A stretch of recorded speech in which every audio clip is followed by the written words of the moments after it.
Well, hello, and welcome to the Hungarian Living Podcast. I'm your host, Liz Sabovas, and I'm excited about our guest today, Doug Cantrell.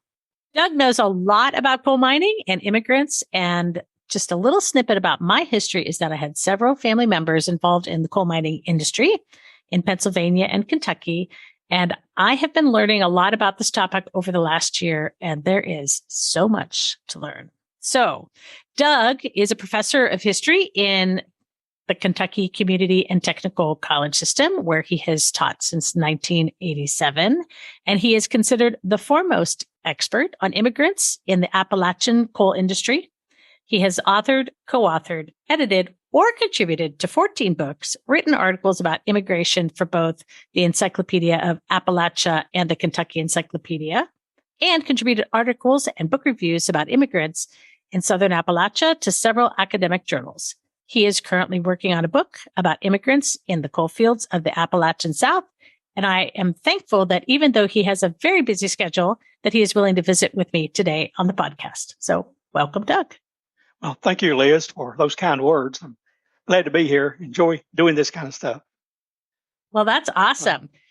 So let's talk a little bit about what drew your interest into coal mining and, how you got interested in researching and writing about immigrants in the coal fields. Well, that's sort of two different things. In terms of coal mining, I come from a coal mining family on both sides of my mother and father.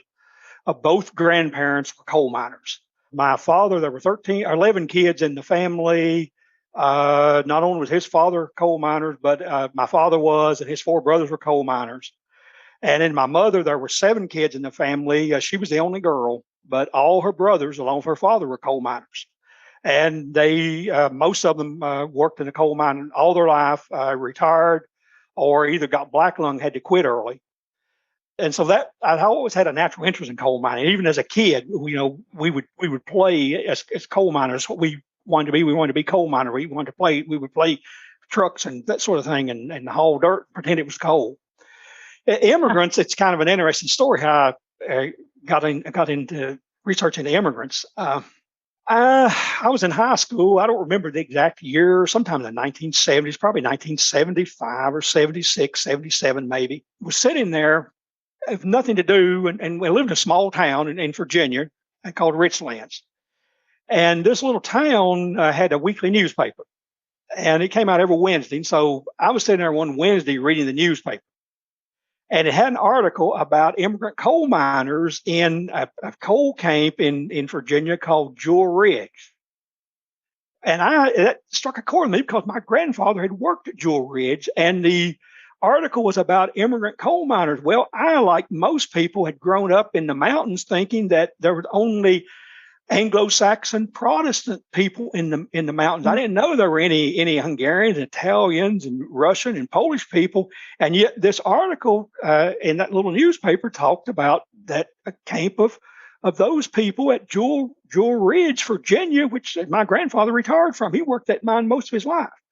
And so I read it and found it interesting. Didn't think anything about it. And then I went to college and went to Berea College and spent 4 years there.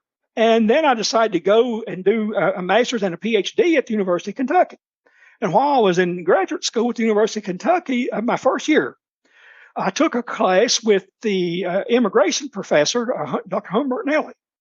And we had like 5 or 6 people in the class. So he moved us out of the classroom and took us to his office. He had a conference table, and we were sitting around his office. And most days, we had to choose a topic to read on. And we would read a book or two a week and just talk to other students about the book we'd read.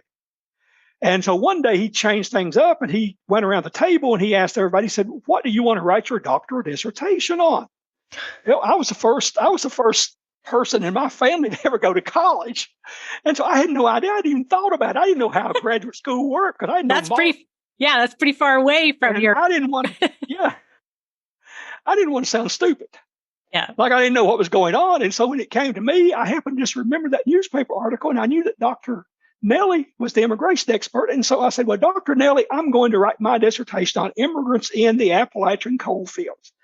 And that's a topic never been written about before. And so Dr. Nelly immediately started gushing about that. He demanded that he direct my dissertation that I worked with him. Well, I'd wanted to work with Harry Calder, which was the Appalachian scholar. So I worked out a deal where Mr. Calder and Dr. Nelly both would oversee my graduate.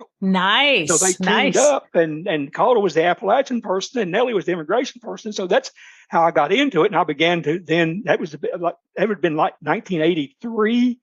And I've been reading about, researching immigrants in the Appalachian coal field since then. So it's sort of an interesting story. That is interesting how it little newspaper article. Well, and your grandfather's connection to it, so that's why you read the article, and then it just all. Did you know your grandfather? Did you ever ask him about the immigrants being there? No, I didn't. He was in the last year or two of his life. He may have that grandfather, I think, probably died by then. Okay. Yeah, he had died. He died at about 1972 or 3. So he'd been dead a few years. No, I never asked him about them. The other grandfather was alive, but he didn't work for the immigrants, as far as I know. He never said anything about it. I didn't really think about it then. I didn't really pay much mind to it until that was like probably 76 or 77. I didn't pay any mind to it until 83, and it just happened to stick in my mind and come out that day for some reason in that class. So. Well, and it set the course of your life. It set the course of my life. It sure did. Now, I did a program several years ago called History Alive, a TV program. It was a guest on a TV program, History Alive. And they asked me that, and I told them a little story. And at the end of the program, the interviewer asked me, she said, what do you plan to do in the future? And I said, I really have no plans. I'll just do research on where it leads me. And so she liked that answer, and that's what I plan to do, just keep on, where it leads me, whatever I uncover. Following the path. Until I die. Yep. Well, that's awesome. That's, you've got a lot of history behind you as far as, you've got the knowledge base. And so things will just keep uncovering as you go. So let's talk a little bit, we're talking about the immigrants. And so as we set the stage for this discussion, what's the big picture history of people coming to the United States?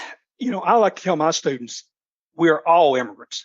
I'll tell them, there's nobody in this classroom that is not an immigrant. And I use that in context to say, why are we so anti-immigrant, or many people are so anti-immigrant now? I said, every one of us will have relatives who is an immigrant at some point in time. And I say, and somebody say, well, what about the Native Americans? I say, well, they were too.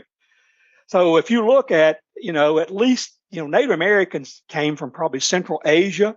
They were the first immigrants. They came at least 35,000, maybe longer, years ago.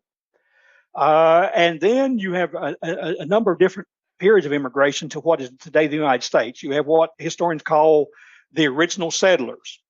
And those were people mostly from England, some from Germany, some from Denmark, some from Norway, some from Sweden, some from the Netherlands. They mostly came from about 1600 until about the time of the American Revolution, about 1775 or so. And then you have a second wave of immigration that goes from about the end of the American Revolution to about 1880. And the historians call those people the old immigrants. Well, let me go back a little bit. The old immigrants from about 1775 until about 1880 or so. That would be your Scotch-Irish who settled in the Appalachian Mountains, your some German settlers, a lot of Irish settlers who came because of the potato famine. German settlers came because there was revolution going on in Germany. If you know about the history of Germany, it wasn't really a country until 1870, 1871. But it was a collection of about 300 little kingdoms, and those kingdoms were being unified into modern Germany in the 1830s, 1840s. And that disrupted the economy and life for a lot of people. And so many Germans came in the especially 1840s, 1850s. And then you have a third period of immigration called the new immigrants, which is what I deal with mostly. And that began about 1880 and lasted until, well, most historians say 1920, but really about 1915, because World War I is going to stop it. But this is when the Italians, the Hungarians, the Russians, the Polish people, the Czechoslovakians, the Austrians, people from Syria and Lebanon, a lot of Jewish people from Russia came into the United States. And then from about 1945 to the present, you have then what historians call recent immigrants, and that would be Latinos and Asian people from South America, Central America, Mexico, the Philippines, Korea, Japan, China. And so that's the big picture, the different periods of immigration. Now I deal with the new immigrants from about 1880 to about the beginning of World War I. And those are the immigrants who mostly worked the coal mines, at least in the area I deal with. Now, some of the old immigrants, the Germans and Scotch-Irish, those people worked the coal mines in Pennsylvania and Ohio. But I deal with mostly West Virginia, Eastern Kentucky. Okay. And those were the new immigrants who worked the coal mines in that area, the Hungarians, Italians, that group. And that's considered the southern coal fields? Yeah, the southern coal fields from West Virginia down. It goes West Virginia, Kentucky, or at least Eastern Kentucky. There are two coal fields in Kentucky, Eastern and Western. Now, the Western one's completely different. It's not part of the Southern. They started mining coal in the Western part of the state in the 1830s, but the Eastern part didn't start until the 19-teens, about almost 80 years or so later. So I deal with that part. Northern Alabama, although I don't deal much with Alabama, Eastern Tennessee, some coal mining went on, but most of it Virginia, West Virginia, and Eastern Kentucky. And that's where the immigrants were. Okay. And how many, just to get a big picture, so how many different, so that's the, you work with the southern coal fields, but how many different regions are there for mining or coal mining? There are at least 4 or 5 different coal fields in West Virginia, 2 in 2 or 3 in Virginia, and at least 2 or 3 in Eastern Kentucky. So about 8 or 9 different coal fields. Okay. Or different regions. Okay. And in terms of overall numbers, about I've discovered that about between 64 and 65,000 immigrants worked in the coal fields of West Virginia, and Eastern Kentucky between 1880 and 1920. Wow, that's 1880 and 1940. Okay. And about 7% of those were Hungarian, and about 8 or 9% were Italian. Those are the 2 largest groups. Okay. And then you have 20 or more other groups. 3 or 4% would be Russian, 3 or 4% might be Polish. Then you might have 1% or 2 Czechoslovakian, although Czechoslovakia is part of the Austro-Hungarian Empire at part of the time anyway, until World War I. But the Italians and Hungarians were the 2 largest groups. They were neck and neck. Italians outnumbered Hungarians just a little bit, but not much. And in some coal fields, Hungarians were the largest group, some towns. And have you looked into, or do you have a sense of how they were recruited to come from their countries? Yeah, there were several different ways they were recruited. Up until the 1880s, I've got a cat getting up here. Come on, girl. What's her name? Sabrina. Up until the 1880s, mid 1880s, so many steamship companies would recruit immigrants because they needed passengers crossing the Atlantic. And so steamship companies had agents in places in countries like Hungary, or where Hungary really was part of the Austro-Hungarian Empire. It was one of the largest countries in Europe, or largest empires in Europe at the time, until 1918, 1919. Mm-hmm. But these steamship companies would send agents to Hungary, Austria, what's now Czechoslovakia, Yugoslavia, Romania, Russia, Poland, Italy, and they would recruit these immigrants by promising them a better life and tell them, how better things were in the United States, to get those immigrants to buy passage on their ships. And in 1884, 1885, Congress prohibited that practice. Oh. But that didn't stop immigration, because overall about 20 million new immigrants came to the United States. That's a large number. It's the largest number of immigrants who've ever come to this country. And most of them would come at the behest then of employers who were looking for workers. And how that would work if you had, say, a Hungarian immigrant working in your factory or your coal mine, you might give that person a few dollars to write letters home to relatives and try to entice relatives to come and work for the same company that person worked for, the same mine.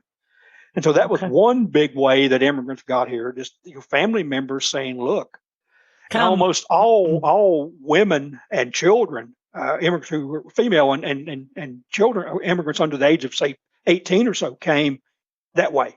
And then a lot of times, female immigrants and would get here because they were married and their husband had come before and he would save up enough money to pay their passage over. And if he had daughters, he would pay their passage over, or sons. So a lot of families came that way later on. And then there are a couple of different ways that immigrants got into the coal fields. One way was through recruitment by coal companies. And the coal companies used a system called the padrone system. It's an Italian word meaning father. And the padrone was basically a labor agent. And he would go to immigrant communities in cities, because immigrant groups tended to settle in immigrant neighborhoods. You'd have a Hungarian community, an Italian community, a Polish community, Russian community, whatever. And these agents would go to these communities, and especially saloons where a lot of immigrants would hang out. Sure. And they would simply recruit workers, and they would promise them high-paying jobs, which often didn't happen. Yeah, lies. They would get them there. And then another way that coal companies got workers was a method called on transportation. And the on transportation method was when the coal company would promise to, they would do advertisements in the foreign language newspaper. Almost every ethnic group had its own newspapers in northern cities and eastern cities. And so these coal companies take out advertisements in those ethnic newspapers, and they would promise the immigrant high wages. They would promise them free transportation, free housing, free food, free tools, everything to get those immigrants to sign a labor contract. And I've got, actually, in the book I'm writing, I've got copies of a labor contract or two that immigrants signed.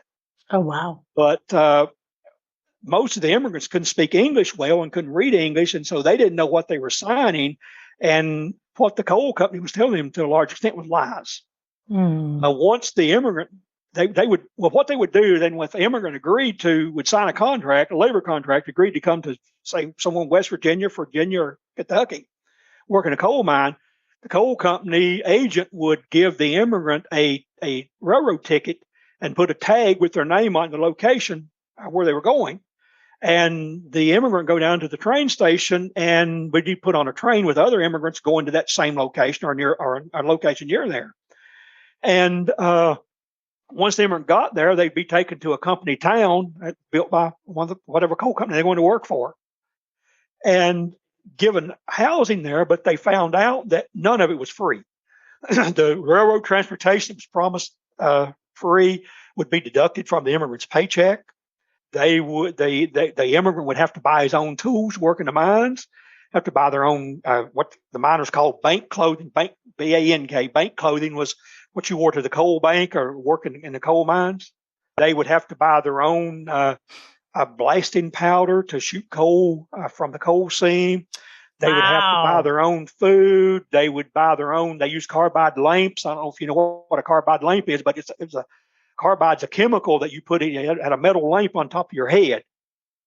And you had two containers, one with water, and that was top container, and you'd fill the bottom container with the white granules called carbide. The Union Carbide, you heard the Union Carbide company? Mm-hmm, mm-hmm. That's what they made. Okay. And you would put the granules of carbide in the bottom container, and you turn the valve, and it would drip water all day long, and you would strike a flint on the shield on your head, and you would have a blaze of fire come out, and that would light the tunnel for you. The immigrants have to buy those lamps, and they'd have to buy the carbide to operate those lamps with. And what a racket! It was a racket to a large degree, and most immigrants would find that once they got to the company towns, they often would it would be maybe 3 months before they get any real money. Oh. Because they would have to pay the company back for the transportation. They would have to pay the company back. They were paid once a month in cash, and the transportation would be deducted from the pay envelope. Housing costs would be deducted, whether the company charged for the rent of the houses it built. They would have to pay a charge for if the company town had electricity, which most didn't, but some did. Pay a charge for that. The houses are heated with coal. They'd pay a charge for the coal to heat the houses with in winter. Then all company towns had doctors that the company hired. Well, they would deduct a certain amount from every pay envelope of every worker to pay the doctor, or you use the doctor or not. They would, to be ministers in churches, the company would hire the minister, deduct money to pay the minister. So there are all kinds of fees that came out of their pay envelopes too. And so many immigrants were a lot of them, the old song, "Owe my soul to the company store."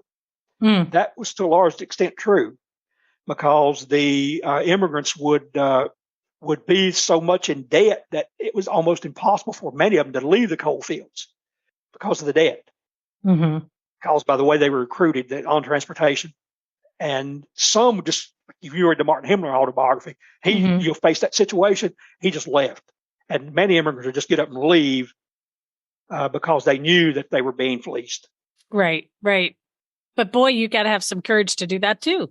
Yeah, you're afraid. You're in a strange country. You don't speak the language well, and you don't know the customs, and you don't know whether you're going to go to jail or not, and you're afraid to. And so and that's why some didn't. Some just put up with it, and there were some investigations of debt peonage from immigrants who from immigrant leaders in the country who would take this to Congress, and nothing much was done about it, but the coal operators had more power than immigrants did. So, right.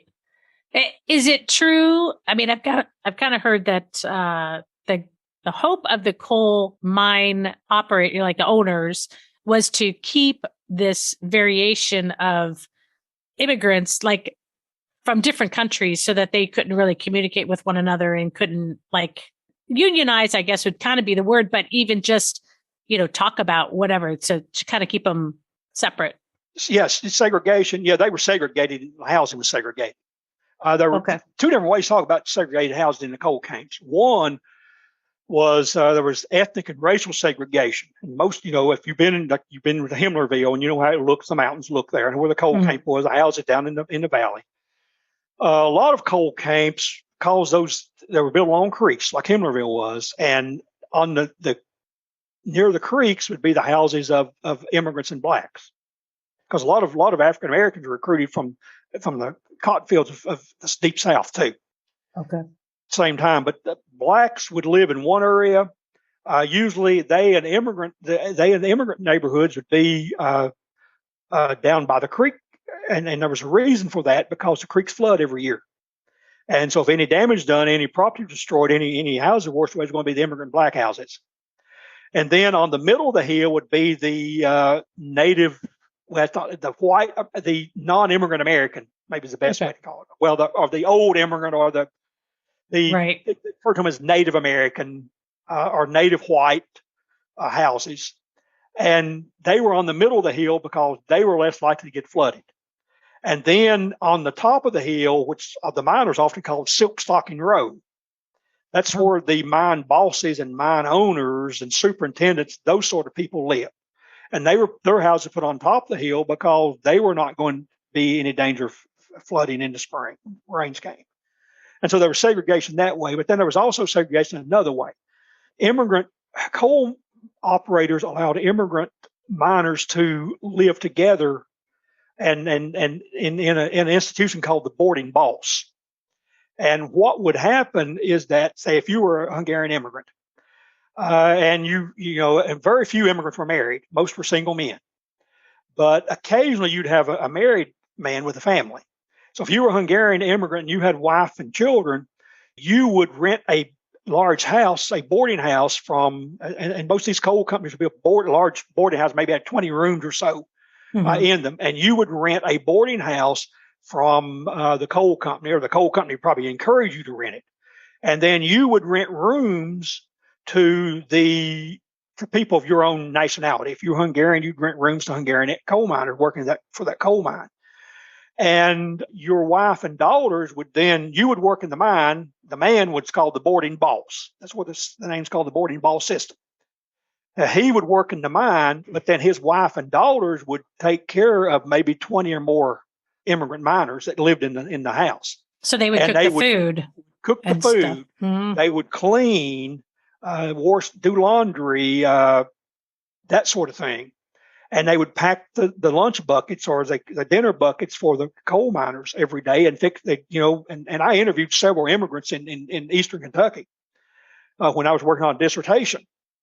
And they, one was named, she's from Yugoslavia, named Bessie Funick. And she told me, she said she worked in a boarding house in Virginia and then also in Lynch, Kentucky.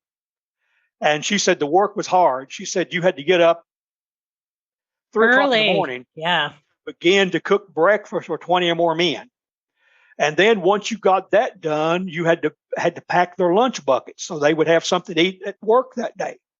And then she said you cleaned the house and washed clothes and that sort of thing for them while they were at work. And then when they came back, you had to have supper fixed for them, or they called supper dinner. We would call dinner. They called supper. And you'd have that fixed for them. And she said, she would get up at 3 o'clock in the morning and wouldn't get in bed till maybe 10 o'clock at night. She got very little sleep, she said. And she, and her father operated a boarding house for a coal company in Virginia and then in Kentucky. And that I talked to several immigrant women who had that experience, and they, absolutely hated that kind of work. It was almost slave labor. I would say it's very demanding, but I will say that it is interesting, and I'm sure I've read this in a couple of different books. The idea that if you have the people from the same culture living together, it's easier to live together because you come from a common culture, you have a common language, but also if your cook knows how to cook the food that you are accustomed to, then that's another easier, it's more like home because of the cooking kind of thing. That's why the institution developed. See, that's the institution that developed new in the mountains. And see, my focus is often on a lot of immigrant institutions that developed and how the immigrants live. And that's one reason why that they would live under an ethnic household, because it was like home. Mm-hmm. Now, in terms of cooking the food, they would cook what they could from their nationality, but they found that a lot of food that they were used to were not available. Or was not available in the U.S. And so they adapted. Right. You could do it as close as you could, but it wouldn't be exact. Close you could. But coal miners wanted the immigrants to live that way because they hoped to prevent unionization. Mm-hmm. And they wanted, the immigrants to be, to stay there. And they thought too that they would, if they lived with common culture, sort of like home, they would more likely stay in the mine rather than leave. That's part of why they did that too. And then work crews are segregated in the coal mine. You'd have Hungarian work crews, you'd have Italian work crews, you'd have Yugoslavian work crews, Czechoslovakian work crews, Polish work crews, Russian work crews. And usually the coal mine operator would select an immigrant who could speak English fairly well, could communicate with the boss, but who could also speak the native language well. And that person would be the foreman of that mine crew, of that ethnic mine crew. And he would then relay orders from the boss to the immigrant workers every day. And he would relay complaints or that sort of thing back from the immigrant workers to the boss. Okay. So there was segregation in both the workplace and housing. Okay. And so basically the largest group in the southern coal fields, you said, were Italians, but the Hungarians they were a little bit larger than Hungarians, not much, just, maybe 2% or so. Okay. And what happened as far as, or were there certain things that happened as far as mining incidents or accidents that led to better regulation or led to, healthier environment for the workers? Well, eventually. The big thing that happened initially was the Managua mine explosion in 1907, I believe, in West Virginia, Managua, West Virginia. And that was the largest mine explosion in American history up to that time. And I can't remember the exact numbers, either 494 or 497 miners were killed instantly in that explosion. Wow. And that led the federal Congress to pass the Coal Mine Safety Act in 1909, 2 years later. And that Coal Mine Safety Act, it tried to persuade coal mine owners to make improvements within the mines to prevent things like this explosion. Because what happened in that explosion was that coal dust is very explosive. And you get coal dust build up sometimes a foot deep in the mine. I mean, I've been in one of those mines and you can walk in the coal dust. I mean, it's real soft. It's real comfortable. It's almost silky like. It's so fine. It's like flour. It's about that fine. You remember, how cooking flour and wheat flour. And, but it would build up and it's very explosive. Well, you also have pockets of methane gas in these coal mines. And remember the old open flame lamp, the carbide lamp? I said, got a blaze of fire about 4 or 5 inches long on your head. And you walk through those tunnels, you come where a pocket of methane gas is accumulated, you're going to have a small explosion there, but that small explosion then will ignite the whole mine. And that's what happened at Managua. And that was a common incident. You had a lot of mine explosions at this time. It killed, from 10 to 200 or 300 immigrants, or 200 or 300 miners. Not all of them were immigrants. And so the federal government tried to get the coal mine companies to make their mines safer. Okay. And it didn't work until the union movement of the 1920s and 30s came about. And that was one big thing that the union wanted was safe mining laws. But the Coal Mine Safety Act 1909 didn't mandate, it sort of encouraged. But most coal mine operators didn't pay much attention to it. There were no penalties for violating it. And another problem in mines at that time was, they were being electrified. And some equipment, especially the bigger mines that use electricity, well, they didn't have any insulation over the electrical wires. It's bare wires ran in the mine through the mine tunnel. If you were grounded and you touched one of those wires accidentally, you were going to get electrocuted. That happened a lot. A lot of mine tunnels were small, dark. You couldn't see very well. And the miners would get hit by equipment because the coal was hauled out of mines in little small buggies about 2 foot high or so. And the operator actually lay down on the buggy to pull maybe 15 or 20 cars of coal that were equally, 2 foot high or so. And you couldn't see anybody in front of you walking through the tunnel or fail or something. You get run over with the motor and get killed.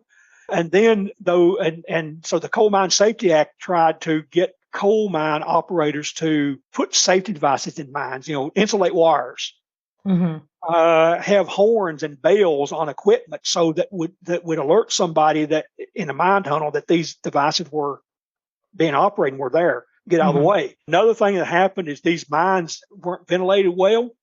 And so you would have pockets of methane gas that would accumulate. Well, you could die by breathing that stuff, or you could have an area of the mine which miners called white damp was, I think, the methane gas, and then an area called black damp, which was deprived of oxygen, no oxygen in it. You walked into an area of black damp and you'd suffocate. In fact, I had an uncle an uncle who's married to my aunt, my uncle by marriage, who died in the early 1960s because he walked into an area of black damp in a mine operating illegally and suffocated and died. And but you'd have a lot of people die because of lack of oxygen. And so you could dig a tunnel into a secondary tunnel from the side of the mountain into the mine shaft, and you could operate an electrical fan and blow air in and blow that gas out and oxygenate the mine too, and prevent a lot of explosions. And the Coal Mine Safety Act tried to get coal mine operators to install electric fans, but it costs money to dig another tunnel and connect to the main tunnel, and most operators didn't do that. And so you still have the problem going on until really probably 1930s and 40s, when the mines by mid to late 1930s pretty much unionized, and the Union then began to hold enough sway with Congress to force Congress to mandate that these things be done. And so it took a while, but it happened eventually. Well, and that this doesn't even address the whole black lung issue, because this is all stuff that happens just in the mind where you could die immediately. Yeah. Not to say that, years of black mining lung really wasn't an issue until probably the 1960s. Oh, so why is that? Nobody really, people just denied it. Denied that it was, or at least the government didn't recognize it as an illness. In fact, I used to work in the black lung I used to work with an attorney. When I was in high school, I was his file clerk, and he happened to be a neighbor. Lived across the street from where we lived at for a while, and he specialized in filing black lung claims for coal miners. He was retired military, and that's all he did. He worked out of his house, and he happened to live in our neighborhood, and so he would hire me to file papers for him when I was in high school, and that was in the 1970s. But he had been working in that since the 1960s. It really wasn't recognized as a disease until sometime probably in the late 50s, early 60s. And the federal government then began to mandate that coal companies pay compensation to miners who were the victim of black lung. And just about everybody who's worked more than 3 or 4 years in the mines has some black lung, it's called pneumonicosis disease. And it's basically pneumonia caused by coal dust, permanent pneumonia, and the lungs harden, and it will eventually kill people. And I've had several relatives die of it, or it contributes to their death. They can't breathe and take breathing treatments, that sort of thing, for years and years before they die. So then many, many people died before that or had permanent damage, but it wasn't. It just, if they died before the regulation, then they didn't qualify for any benefits, or their family benefits. Yeah. Wow. You didn't really qualify for any benefits, probably sometime in the 1970s. Okay. Activists, the union, UMWA, and other activists began to pressure the federal government to recognize pneumonicosis as a disease, and to compensate, or force coal companies to pay into a fund to compensate victims of that disease. And was it at all retroactive for the widows and the families? Yeah, the widows could get, if you could prove that your husband had the disease. But now to prove, you'd have X-rays, chest X-rays, and that most widows weren't able to get chest X-rays. They were poor. Their husbands had died, and they had probably never had chest X-rays. Couldn't get chest X-rays. And wouldn't have thought about it either. Even though maybe they knew something was wrong, but they, you don't think that's right. Right. Wow. So what were some of the cultural things that happened? I know, in Himmlerville, there were some interesting things that happened, but, as far as the immigrants and their bringing their culture besides that boarding house kind of situation. Well, one thing they would bring is their religion. Okay. Appalachia was Protestant for the most part. They brought 2 primary religions with them, Roman Catholicism and Greek Orthodox. Now, the main religion was Catholicism. Most of the immigrants were Roman Catholic. Not all, but most. And they wanted some place to worship, and so they would petition the Catholic Church or the bishop, whoever was the nearest bishop to them, to send a priest. And initially, these priests would come from sometimes 200 or 300 miles away, maybe take the train once a month and hold services in this coal camp. But there were so many immigrants who were Catholic that finally the Roman Catholic Church began to authorize the construction of churches in coal camps. And so a lot of coal mine operators would then donate land and some money to the Catholic Church to build a church in the coal camp. And some of them still exist. A real nice one is in the town of Lynch in southeastern Kentucky. It's called Resurrection Parish. It was built out of stones. In fact, it was built out of stones by Italian stonemasons. And then lore has it that every family in Lynch, Kentucky, every immigrant family contributed money to buy a stone to build that church with. But most coal camps had Catholic churches, at least the larger ones did. Okay. Now, sometimes you'd have 2 or 3 different organizations sharing a church. You might have the Catholics sharing a Baptist church or a Presbyterian church. Which are probably the 2 big religions in Appalachia, Presbyterianism and Baptist at the time. But the Greek Orthodox were not as numerous, but there were a few Greek Orthodox churches in places like Lynch, the larger coal camps. Okay. But religion was one thing they brought with them. And some of these things they brought with them, some things they created. They either created or brought with them immigrant clubs. Mm-hmm. Almost every coal camp would have a Hungarian club. They have an Italian club, a Russian club, a Polish club, sometimes a Lithuanian club, different organizations. And these clubs developed sort of as a in lieu of insurance. The fraternal benefits. Fraternal. Yeah. Fraternal. Mm-hmm. And in those days, if you got hurt in the mine and couldn't work, tough luck, you had no workman's compensation. And you were just, it's too bad. You're too bad. Yeah. And so immigrants began to build or to create these organizations in which immigrants would pay a monthly fee usually. Mm-hmm. And initially they were created to make sure that when you died, your funeral would be held in accordance with old world customs. But as time went on, they began to pay insurance benefits, or they'd pay widows and children if a coal miner got killed in an accident, or they would provide funds for a miner if the miner got hurt and couldn't work for 2 or 3 months to pay bills. Okay. And these immigrant clubs were behind most of the social activities in coal camps. They would hold dances. And I interviewed a bunch of immigrants, and they would all tell me about what they called the Hungarian grape dance, in which they said they would go into they would hold these dances to raise money for charity and for the clubs. And they said the Hungarian grape dance, and everybody, and both Hungarians and non-Hungarian immigrants remember those dances. Mm-hmm. They all talked about it. And they said, that they would suspend fruit, grapes, or some kind of fruit from the ceiling of the dance floor. And then the female dancing partner would try to entice her husband or boyfriend or whatever to steal a piece of fruit for her. And they'd have what they called marshals at the corners of the room. And they saw somebody steal the fruit, they would take the man aside and to a corner of the building and fine him.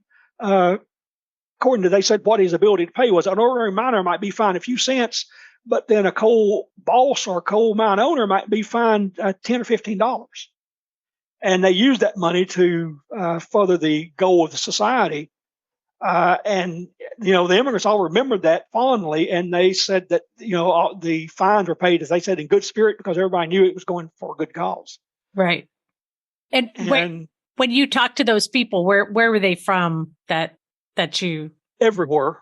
Okay. I interviewed Hungarians, I interviewed Italians, I interviewed Russians, I interviewed Polish, I interviewed a husband and wife, Pete and Tibian, Tiebian, I guess how you pronounce the name. He was Polish and she was Russian, and both their parents had operated. They lived in Lynch, Kentucky at the time. Both of them had operated boarding houses. His parent operated a boarding house for the ethnic group they were from. His father was from, and hers had operated a boarding house. The ethnic group that her family was from, and Polish and Russian. I don't remember which was which. Yeah. It's been 40 years ago, 35 years ago. But they were, Bessie Funik was from Yugoslavia. Her husband Tony was from Yugoslavia.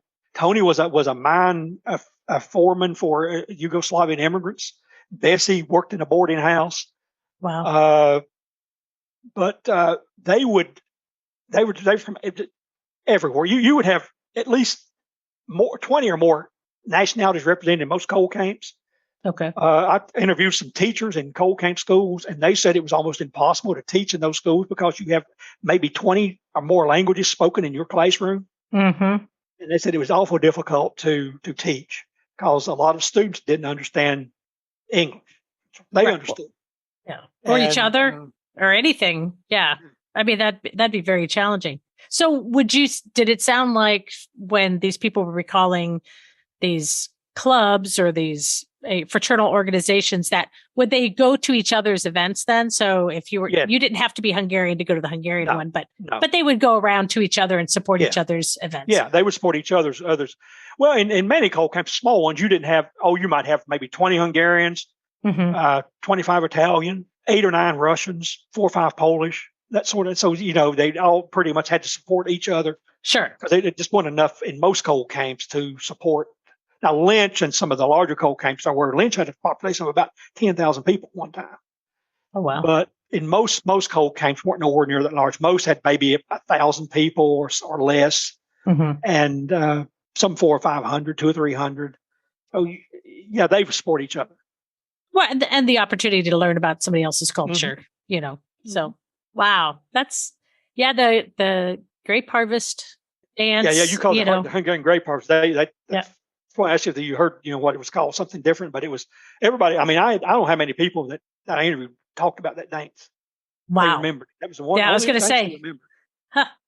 Well, I mean, it is a little different and fun. It's a fun opportunity. I mean, they were mostly, most of them I interviewed, they were in their 70s, 80s at the time I interviewed them. And so they'd worked in the 19-teens, 1920s, 1930s. 1940s in the mines, that sort of thing, and so they remembered that for it. It really stuck with them. Stuck with them. Yeah. Huh. Let's see. Are there still a lot of immigrants active in the mining industry now, or is it not? I don't think so. I think it's pretty much gone. The mining industry would periodically go through periods of boom and bust, and the 1920s was a bust period before the year before the Great Depression. The mine industry was in depression by the early 1920s, and it stayed in depression for the next 20 years or so. And a lot of coal mines had to close down, and so immigrants lost their jobs. And when they lost their jobs, most of them then left Appalachia. By 1945 or so, most of them are gone.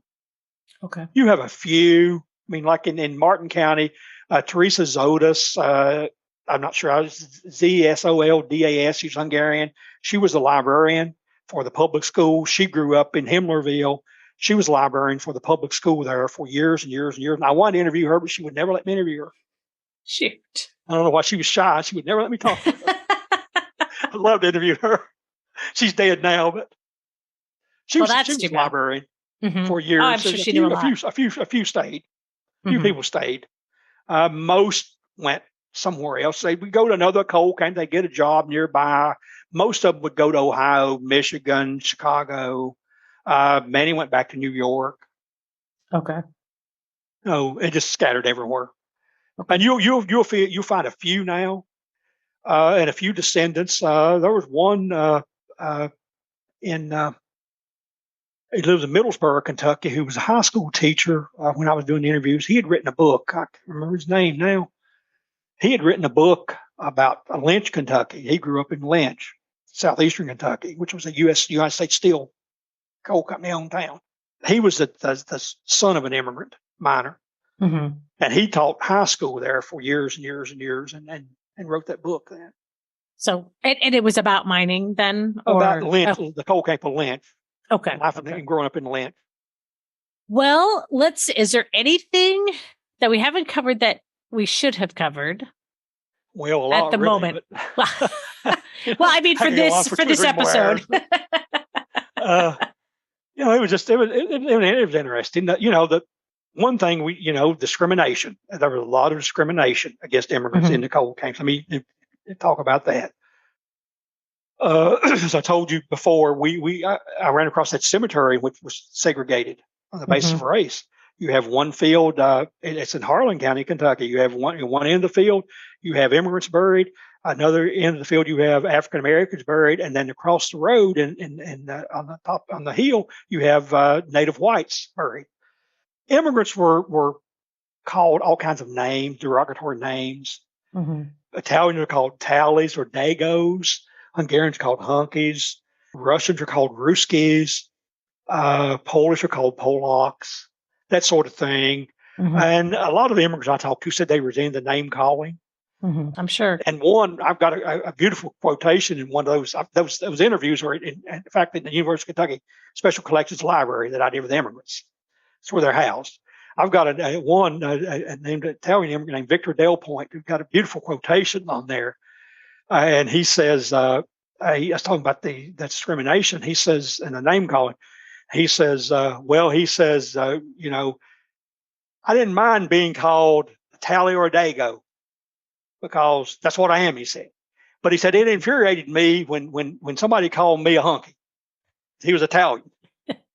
You know, so, call me a name, but just call me the right name. Yeah. A lot of names were changed. A lot of immigrant names were changed because local postmasters couldn't pronounce a name. And so they would anglicize the name. Sure. That makes it a trick for census taking, you know. Well, there was one in Hazard, I think, Kentucky, that his name was Antonio Calypso, or I can't pronounce Italian. And the postmaster couldn't pronounce that. And so he just started calling him Frank Tally. And that's what the family name is now. Mm-hmm. Postmaster changed his name officially to Frank Tally. And that's what he went by. His descendants went by. That happened. But, you know, immigrants sometimes would, you know, the one thing they like to do is play baseball. Huh. You actually have some major league players who came out of the coal camps because coal company towns, they have baseball. And they would sponsor baseball teams, and so you would have a few immigrants who actually made it to the major leagues out of the coal camps. That's interesting because it was what they could do. I mean, what they could do was a way to get out. And you know, Tony Funick, the Yugoslavian immigrant, told me a story of when he was a mine boss in the Yugoslavian crew. He said sometimes he said the coal companies would, and he spoke broken English. He said they would hire. They would hire workers based on their ability to play baseball, and he said that those ball players didn't want to work in the mine. And Tony said he always tried to make them work. He said some big man come in and see the man not working, he fired me. But he said those players he said don't want to work. He said they play ball pretty hard, and but he was an interesting figure I interviewed. But he you know, didn't like the fact that they hired baseball players to work in coal mines and didn't make them work much. Yeah. Well, I wouldn't like that either. No. Well, thank you so much for this chat. And I know we really enjoyed it. I could talk about this all day long. Well, we will talk again because, you know, as we've already discussed just a little bit about Martin Himmler, and it's just a fantastic autobiography. And so we want to jump into that and, you know, talk about what's happening is it Martin County Historical Society? Is that how it's? Okay. Martin County Historical and Genealogical Society. Okay. And their project with Himmlerville, So now it's called Beauty, Kentucky, but it was called Himmlerville. And yeah, I mean, there's a lot to learn and there's a lot to talk about. And there's a lot of people who have a connection to coal mining, you know, all through that Pennsylvania, West Virginia, Ohio, Virginia, you know, all through that area. So what's that other area called for coal? You know, like you have the southern coal mines and then there's the Pennsylvania fields. Coal mining developed, I guess, first in Pennsylvania. But you've got anthracite fields in Pennsylvania and bituminous fields, and all the southern fields are bituminous, soft coal. And anthracite's hard coal. And it's used, I think, for coking or making coke and steel mills. And that was the first coal probably mined. The Pennsylvania immigrants are a little different. You have the new immigrants working there too, but a lot of the immigrants who originally worked in Pennsylvania were the old immigrants, the Irish and the Germans. Okay. And so that's why I really don't study that field as much. Really, it's a different field. Now you have Italians and Hungarians working there, but the mining industry was developed before they worked there. The immigrants who worked in the southern fields developed the industry. And a whole another topic too is railroads. The immigrants built the railroads into the southern coal fields, a lot of them, like the Cleansfield Railroad and the Norfolk and Western Railroad and the Baltimore, Ohio. And a lot of those roads were built with immigrant workers, Hungarian, Italian laborers who laid the track. And when did that happen? Those about years the same time the mines opened. The railroad had to open before the mine could open. So that okay, that's fine. In West Virginia, the 1870s, 1880s, 1890s. In Virginia, the 1890s, early 1900s. In Eastern Kentucky, the 1910s, 1920s. And so, would you say that the recruitment practices for the coal mines were actually recruitment practices also for building the railroad lines, or how did they get them to come over to who they did that? I don't know enough about the railroads. I mean, in terms, I've never looked into recruitment. I would assume probably they did the same thing, but I don't know. I've just looked into a little bit of the railroads dealing with the immigrant labor. So a lot of the immigrant workers got into the southern coal fields because they were first workers on the railroad. They built the railroad track, and once the track was laid, the coal mines could open, and the workers stayed behind and got jobs in coal mines. Right. They just didn't there was no need to keep going with that because now the job the railroad was through building and had no job any longer, so they just worked. Coal mine owners said, I need workers, and so, you're hired. All right. Well, we will talk again. I sure will. We'll do more. So, sounds good. Appreciate you having me. Thanks. Oh, you bet. Thank you so much. Well, thank you, Doug, for visiting with us today about coal mining and the Southern Appalachia coal fields. And we will look forward to talking to you again. And thank you for listening. And we'll catch you next time. Yeah, thanks.